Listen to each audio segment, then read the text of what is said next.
The evening air hung heavy with the scent of wet asphalt and dying leaves as Officer Rachel Morgan walked through Maple Lane Park, her retired K9 partner, Trooper, padding silently beside her. What started as a casual stroll after her shift would become the beginning of a nightmare that had been buried for 9 months.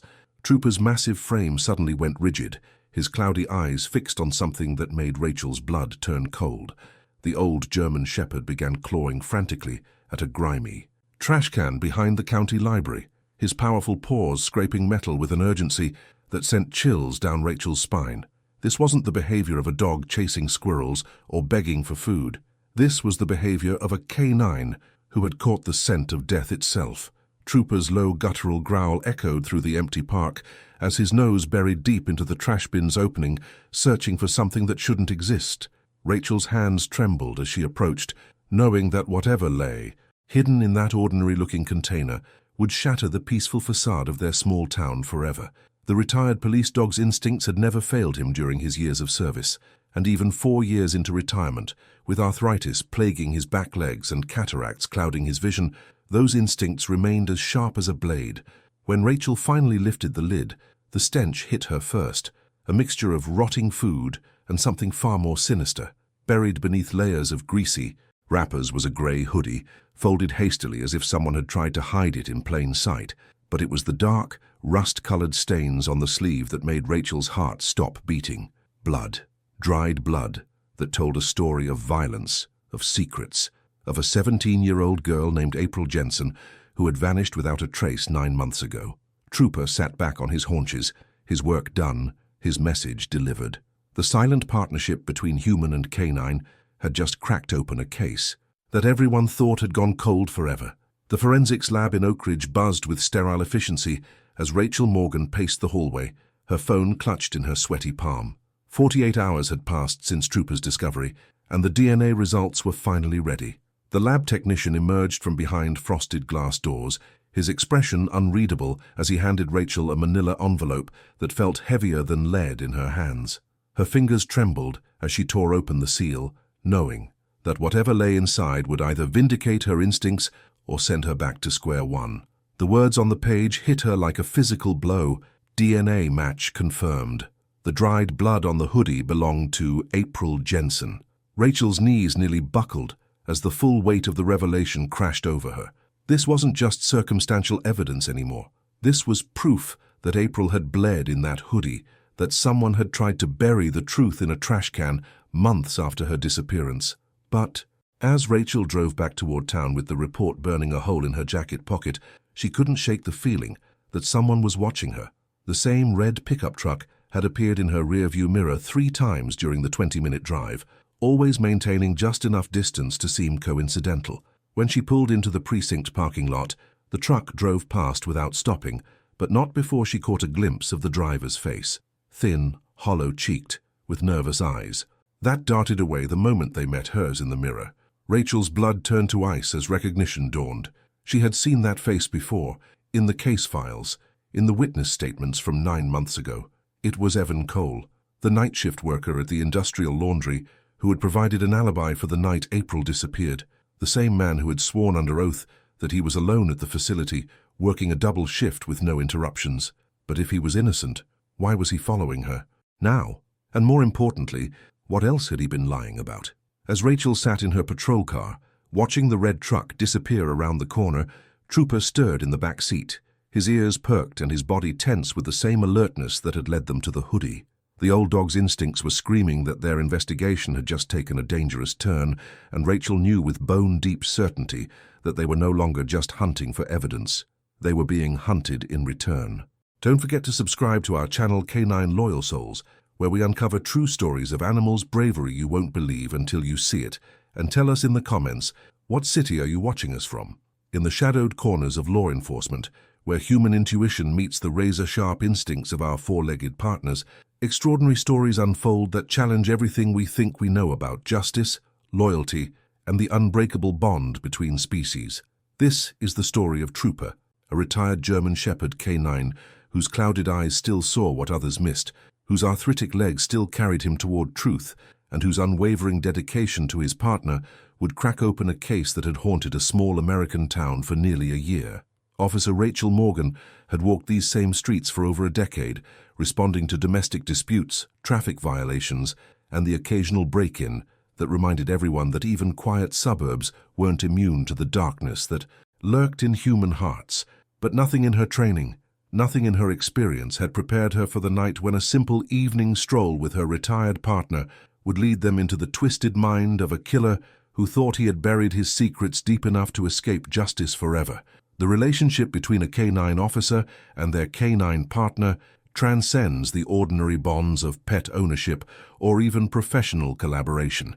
It becomes something primal, intuitive, a silent communication that flows between two beings who have learned to trust each other's instincts more than their own eyes.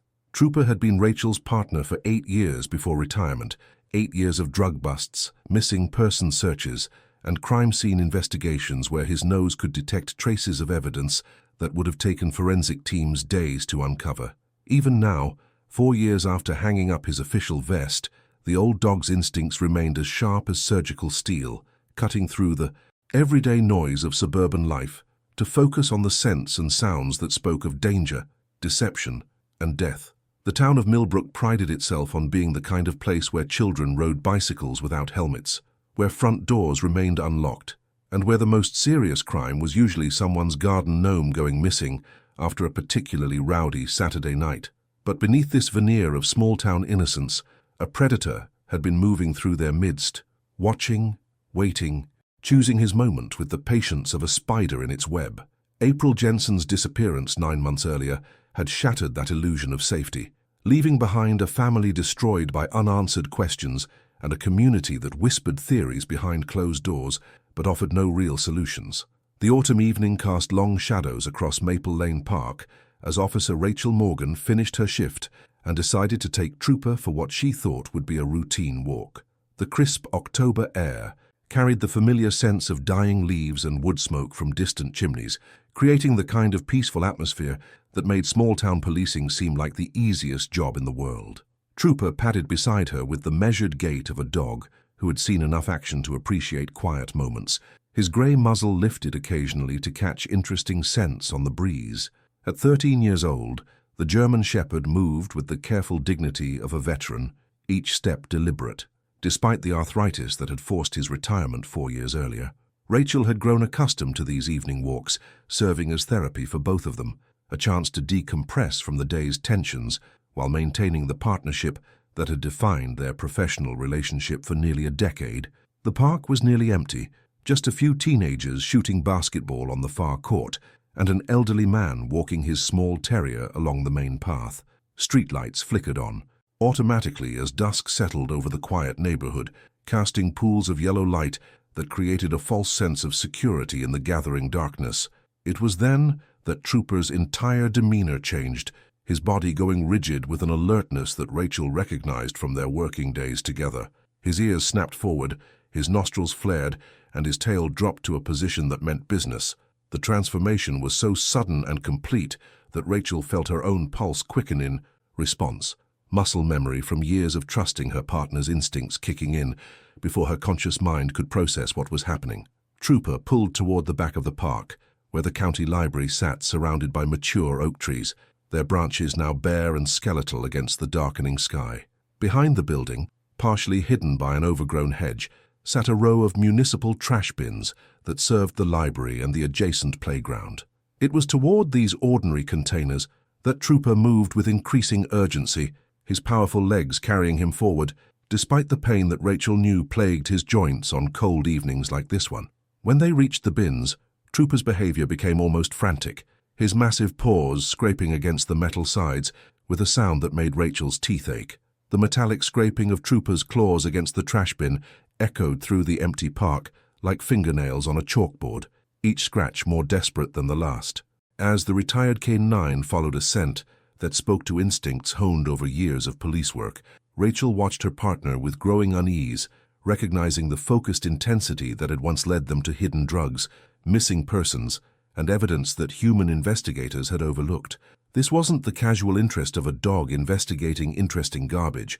This was the methodical pursuit of something that didn't belong, something that triggered every warning system in Trooper's experienced mind. The old German shepherd positioned himself directly in front of the central bin, his nose pressed against the narrow gap between the lid and the container's rim, breathing deeply, as if trying to pull secrets from the stale air within. His low, rumbling growl started deep in his chest and built to a steady warning that made the hair on Rachel's arms stand on end.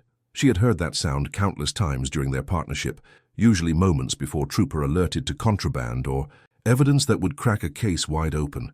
Now standing in the artificial twilight of the park's security lighting, that familiar growl carried an ominous weight that made Rachel's stomach clench with anticipation and dread.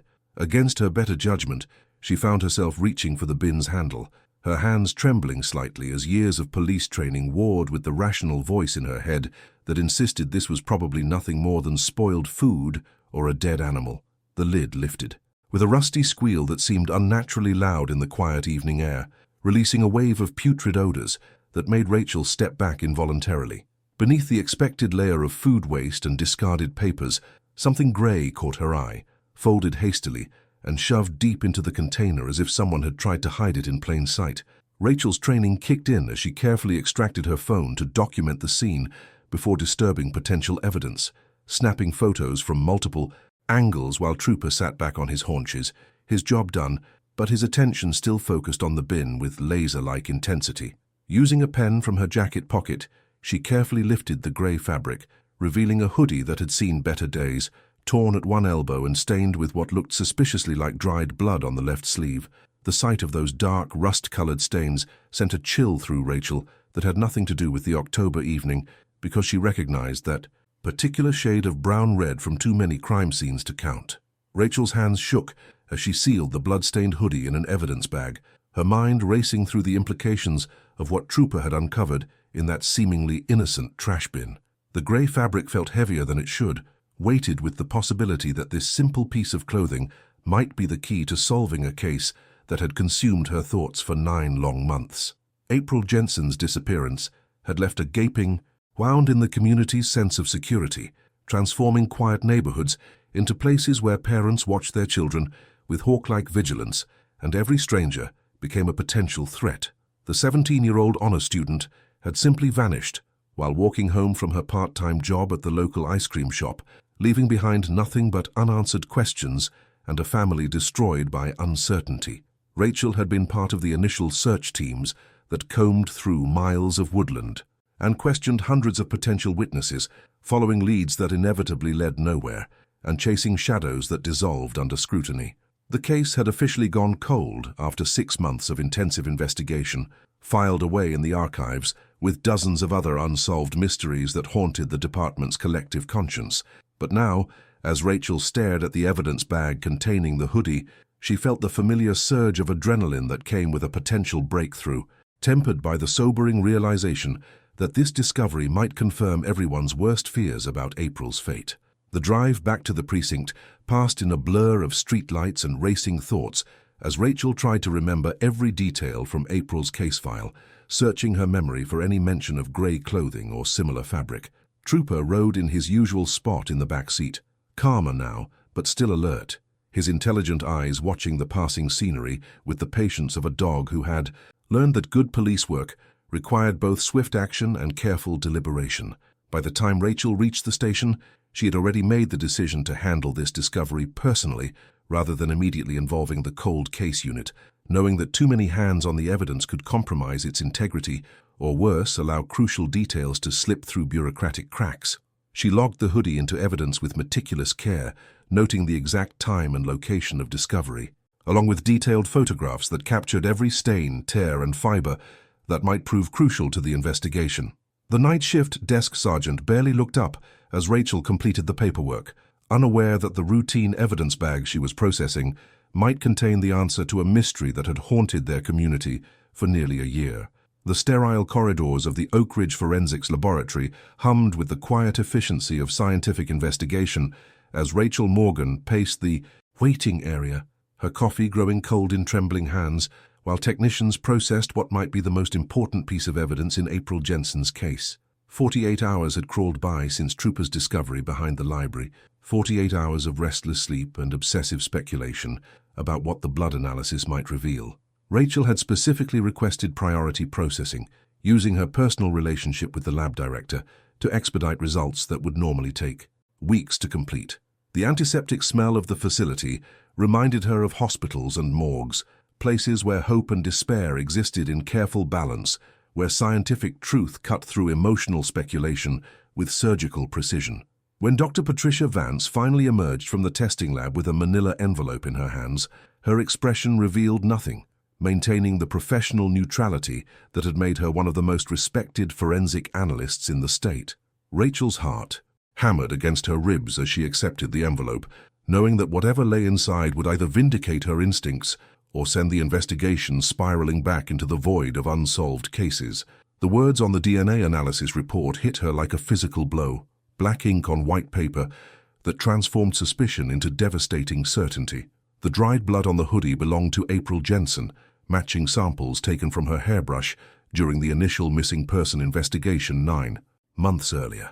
Rachel sank into the nearest chair, the weight of confirmation settling over her like a lead blanket as the full implications of the discovery crashed through her consciousness.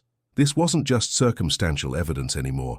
This was proof that April had bled in that hoodie, that someone had tried to dispose of crucial evidence months after her disappearance, that the quiet girl who loved theater and volunteered at the animal shelter had suffered violence at the hands of someone who thought they could escape justice forever. The lab report included additional details that made Rachel's stomach churn with professional recognition of their significance. The blood pattern suggested a struggle, droplets and smears that spoke of movement and resistance, of a young woman fighting for her life against an attacker who ultimately overpowered her. Mixed with April's blood were traces of an unknown male DNA profile, genetic material that would prove invaluable if they could find a suspect to match it against. Rachel thanked Dr. Vance with a voice that barely functioned, her throat constricted by the emotional weight of finally having answers that no parent should ever have to hear. The drive back from the forensics lab became an exercise in paranoia as Rachel noticed the same red pickup truck appearing in her rearview mirror with suspicious frequency, maintaining just enough distance to seem coincidental while never quite disappearing from view entirely. Her police training had taught her to recognize surveillance patterns, and this felt deliberate, calculated, like someone was watching her movements with the patience of a predator studying its prey. The truck's driver remained partially obscured by the vehicle's tinted windshield, but occasionally she caught glimpses of a thin face with hollow cheeks and nervous eyes that darted away whenever their gazes met in her mirror. Rachel's hands tightened on the steering wheel as recognition slowly dawned, her memory cycling through faces from April's case file until she matched the driver's features to a name that sent chills down her spine. Evan Cole, the night shift worker at Cole Industrial Laundry, who had provided what seemed like an ironclad alibi for the night April disappeared, claiming he had been alone at the facility, working a double shift with no interruptions or witnesses. His statement had been corroborated by security footage and time clock records, making him seem like just another dead end in an investigation full of false leads and shattered hopes. But if Evan was innocent, why was he following her now? And what had changed between his initial statement and this moment of apparent desperation that drove him to shadow a police officer through empty suburban streets? Rachel made a series of random turns, testing her suspicion by deviating from the direct route back to the precinct, and each time the red truck followed at precisely the same distance, confirming that this was no coincidence. The realization that she might be dealing with April's killer sent adrenaline flooding through her system, sharpening her focus while simultaneously triggering every survival instinct honed by years of dangerous police work. In the back seat, Trooper stirred restlessly, his canine senses picking up on Rachel's tension and responding with the alert awareness that had made him such an effective canine partner during their years together. The old German shepherd's ears perked forward, and his body went rigid with attention, as if he could smell the danger that surrounded them, even through the closed windows of their patrol vehicle.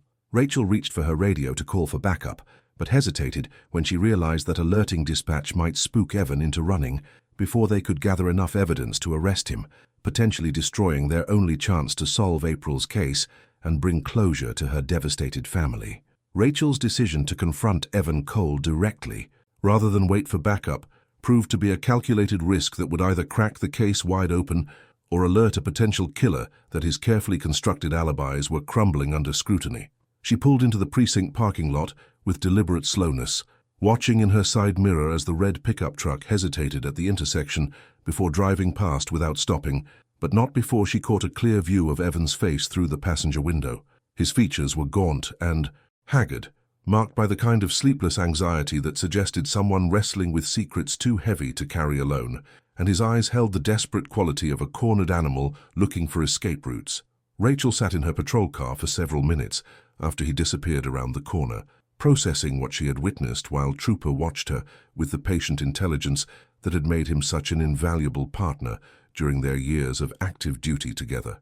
The next morning brought news that would transform her suspicions into urgent action when dispatch informed her that Evan Cole had called in sick to his job at the laundry facility for the third consecutive day, breaking a pattern of perfect attendance that stretched back over 2 years.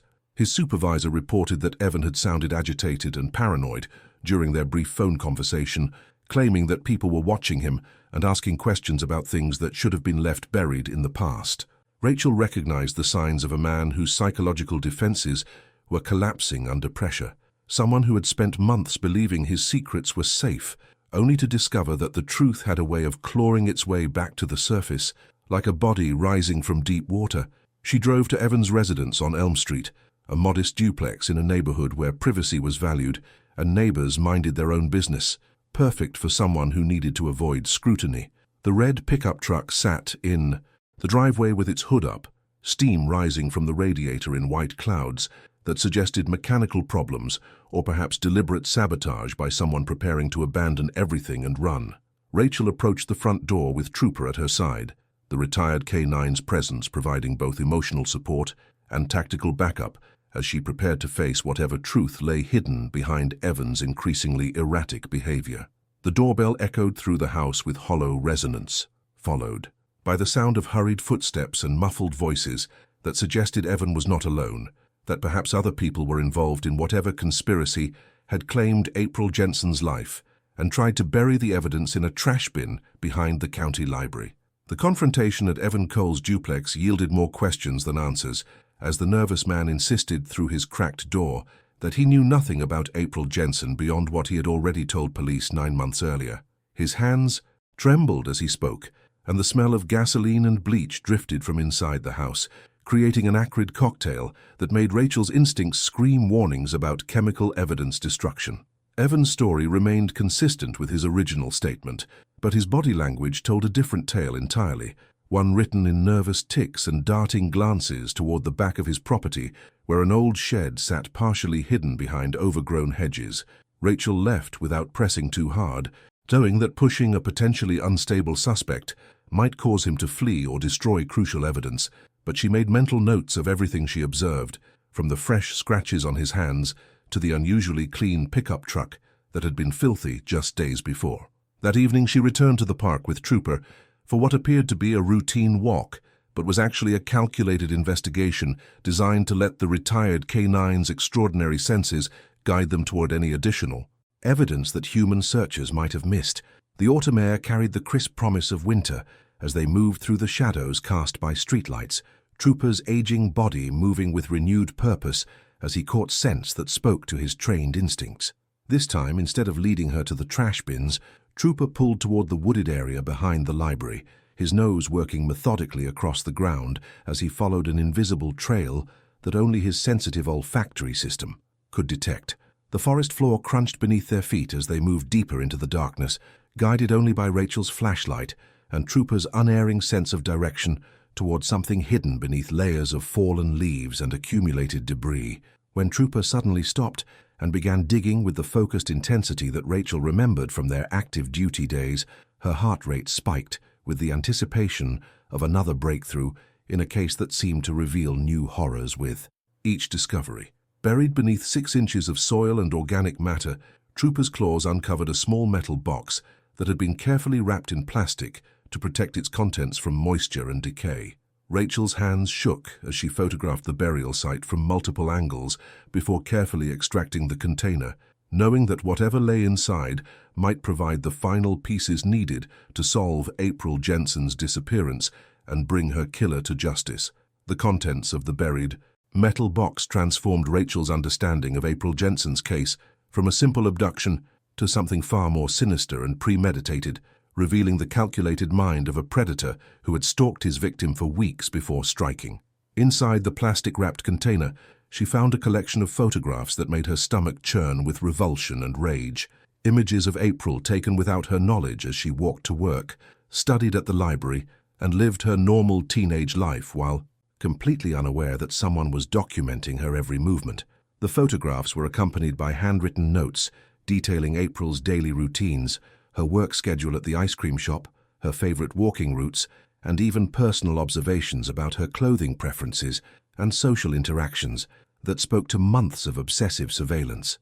But most disturbing of all was a torn photograph that showed April standing next to a young man in a grey hoodie, both smiling at the camera, in what appeared to be a casual moment captured at some community event, except that April's face had been carefully circled in red ink, while the man's features remained unmarked and clear. Rachel studied the partial photograph with growing dread, recognizing that this wasn't Evan Cole standing beside April, but someone younger and thinner, with the hollow cheeks and nervous eyes of a person consumed by dangerous obsessions. The handwriting on the notes matched samples taken from employment, records at Cole Industrial Laundry, but not from Evan's personnel file. These belonged to Tyrell Madsen, a temporary worker who had been hired just 2 weeks before April's disappearance and had vanished from the job site the day after she went missing. Rachel's investigation into Tyrell's background revealed a pattern of disturbing behavior that should have triggered red flags during the hiring process, including previous arrests for stalking and harassment in 3 different states, each incident involving young women who matched April's physical description and personality profile. The realization that Evan Cole had been protecting Tyrell rather than acting alone sent chills through Rachel's entire body, because it meant they were dealing with a carefully planned conspiracy rather than a crime of opportunity. And it explained why Evan's alibi had seemed so solid while still leaving crucial questions unanswered.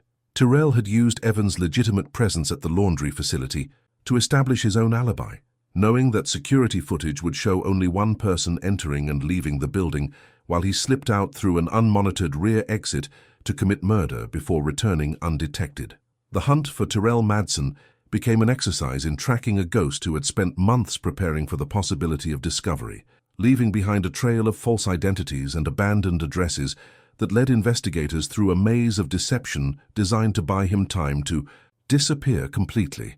Rachel's team discovered that Tyrell had been living under at least 3 different names in the months following April's murder, using forged documents and stolen social security numbers to establish temporary identities that allowed him to move freely while avoiding the background checks that might have revealed his violent history. The abandoned duplex where he had been staying under the name Tyler Madison contained evidence of hasty departure, with personal belongings scattered across the floor and walls stripped of anything that might provide clues to his current whereabouts or future plans. But Trooper's sensitive nose detected something that human investigators had missed, leading Rachel to a loose floorboard, beneath which Tyrell had hidden a journal, documenting his obsession with April in disturbing detail, complete with sketches of her face and rambling entries that revealed the twisted logic behind his escalating stalking behavior. The journal entries painted a picture of a deeply disturbed individual who had convinced himself that April was somehow communicating with him through her daily routines, interpreting innocent actions like walking the same route to work or wearing particular colors as secret messages meant specifically for him. The final entries, dated just days before April's disappearance, described Tyrell's growing frustration with her failure to acknowledge their relationship and his determination to force a confrontation that would finally allow them to be together forever. Rachel felt sick reading the detailed plans Tyrell had made for April's abduction, including careful surveillance of her work schedule, maps of secluded locations where he could take her without being observed, and contingency plans for disposing of evidence if things went wrong during the kidnapping.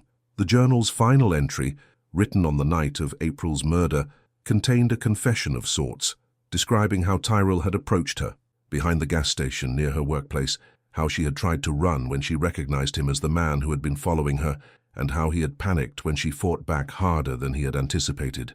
The entry ended abruptly with the chilling words, She wouldn't listen, so now she can't tell anyone what we shared together, followed by detailed instructions Tyrell had written for himself about cleaning up the crime scene and establishing an alibi through his connection with Evan Cole at the laundry facility. The breakthrough came through an unexpected source when Rita Madsen, Tyrell's estranged cousin, contacted the police after seeing his photograph on the evening news, revealing that he had been hiding in an abandoned hunting cabin deep in the state forest where their grandfather used to take them as children. Rita's voice trembled with fear and guilt as she described how Tyrell had appeared at her door 3 weeks earlier, wild-eyed and paranoid, carrying a duffel bag that smelled of bleach and gasoline, begging her to let him stay in the old cabin that had been empty since their grandfather's death 5 years before. She had refused to help him directly, but had made the mistake of giving him the spare key, a decision that had haunted her every night since as she wondered what horrors her silence might be enabling.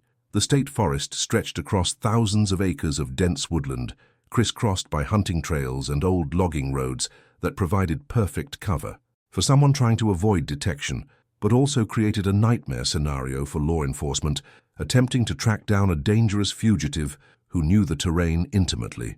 Rachel coordinated with state police and the sheriff's department to establish a perimeter around the suspected area, while she and Trooper approached the cabin from the south, using the old dog's tracking abilities to confirm Tyrell's presence before moving in with tactical support. The forest fell silent around them as they moved through the underbrush, even the birds seeming to sense the tension that crackled through the autumn air like electricity before a storm, while Trooper's nose worked constantly to separate Tyrell's scent from the thousands of other odors that filled the woodland environment. When they finally spotted the cabin through the bare branches of oak and maple trees, Rachel felt her heart rate spike with adrenaline and anticipation, knowing that they were moments away from confronting the man who had destroyed April Jensen's life and terrorized her family for nearly a year. The structure looked abandoned from the outside, with boarded windows and a sagging roof that suggested years of neglect, but thin wisps of smoke rising from the chimney betrayed the presence of someone inside who was trying to remain hidden while still maintaining basic survival needs. Trooper's body went rigid with alert attention as he caught Tyrell's scent on the wind, his ears forward and his tail straight as he focused on the cabin with the intensity that had made him legendary among K9 units throughout the state. Rachel radioed their position to the tactical team while keeping her eyes fixed on the cabin's front door, knowing that the next few minutes would determine whether they could take Tyrell alive and finally get the full truth about what happened to April Jensen on that terrible night 9 months ago. The tactical team's approach to the cabin unfolded with military precision as specialized. Officers moved through the forest like shadows, their movements coordinated through silent hand signals and radio whispers that kept them invisible to their target while maintaining perfect communication with each other. Rachel and Trooper held their position at the southern perimeter, serving as both backup and early warning system in case Tyrell attempted to flee through the dense woodland that surrounded his hideout on 3 sides. The negotiation phase lasted nearly 2 hours as trained, hostage specialists attempted to convince Tyrell to surrender peacefully, their voices carrying through the thin cabin walls as they offered him food, medical attention, and the promise of fair treatment if he would simply walk out with his hands visible and empty.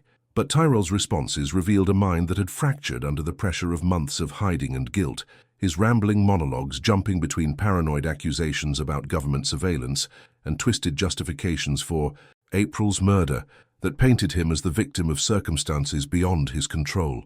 When the tactical team finally breached the cabin's front door, they found Tyrell huddled in the corner with April's missing jewelry clutched in his hands, including the silver heart necklace that her father had given her for her 13th birthday, and that had never been recovered despite extensive searches of the crime scene area. The physical evidence found in the cabin painted a complete picture of April's final hours, from the rope that Tyrell had used to restrain her to the bloody clothing that he had kept as sick trophies of his victory over a young woman who had fought bravely for her life until the very end. Tyrell's confession, given after 3 days of intensive interrogation, revealed the full scope of his obsession with April and the careful planning that had gone into her abduction and murder, including his manipulation of Evan Cole's work schedule to create an alibi that had fooled investigators for months. The revelation that Evan had discovered Tyrell's crime scene cleanup but had been too terrified to report it led to additional charges of accessory after the fact, though his cooperation with the investigation ultimately resulted in a reduced sentence that reflected his status as another victim of Tyrell's manipulation and threats. April's remains were finally recovered from a shallow grave in a remote section of the state forest, allowing her family to hold the funeral. Service that would give them the closure they had desperately needed for nearly a year of uncertainty and unanswered questions about their daughter's fate. The medal ceremony held at City Hall 3 months after Tyrell Madson's conviction drew hundreds of community members who wanted to honor the retired K9, whose instincts had cracked open a case that might otherwise have remained unsolved forever, leaving April Jensen's family trapped in an endless nightmare of uncertainty and false hope. Trooper sat with quiet dignity beside Rachel as the mayor pinned the Distinguished Service Award to his collar, his clouded eyes reflecting the camera flashes while his tail wagged slowly in acknowledgement of the crowd's applause, though Rachel knew he had no understanding of his celebrity status and cared only about the approval in her voice when she whispered praise in his ear. The ceremony marked the end of an investigation that had transformed both Rachel and Trooper, deepening their partnership beyond what either had thought possible and proving that the bond between human and canine could transcend retirement, age, and physical limitations when justice demanded action. But even as the community celebrated their success, Rachel found herself haunted by questions that would never be fully answered, wondering how many other predators moved through their quiet neighborhoods undetected, how many other families might be living with secrets that could destroy lives if the truth ever surfaced. The case had revealed uncomfortable truths about the thin veneer of safety that protected suburban communities, showing how easily evil could hide behind ordinary facades and how quickly innocence could be shattered by those who viewed other human beings as objects to be possessed rather than people to be respected. Trooper's health began declining rapidly in the months following the investigation, his arthritis worsening and his breathing becoming labored as the stress of one final case took its toll on his aging body, but he remained alert and protective until his final day, as if he understood that his partnership with Rachel required vigilance that could never truly end. When Trooper passed away peacefully in his sleep 6 months after Tyrell's conviction, Rachel buried him with full honors in the police memorial garden, knowing that his legacy would inspire future generations of K9 officers and their human partners. The questions that lingered in Rachel's mind as she stood beside Trooper's grave were not about the case they had solved together, but about the cases that might never be solved, the victims whose voices might never be heard, and the predators who continued to walk free because no retired police dog had caught their scent on the wind or alerted to evidence hidden in plain sight, waiting for someone with the courage and instincts to uncover the truth that others preferred to keep buried forever. And you, what did you think about this story? Tell us in the comments. Don't forget to like and subscribe to our channel so you don't miss the next videos.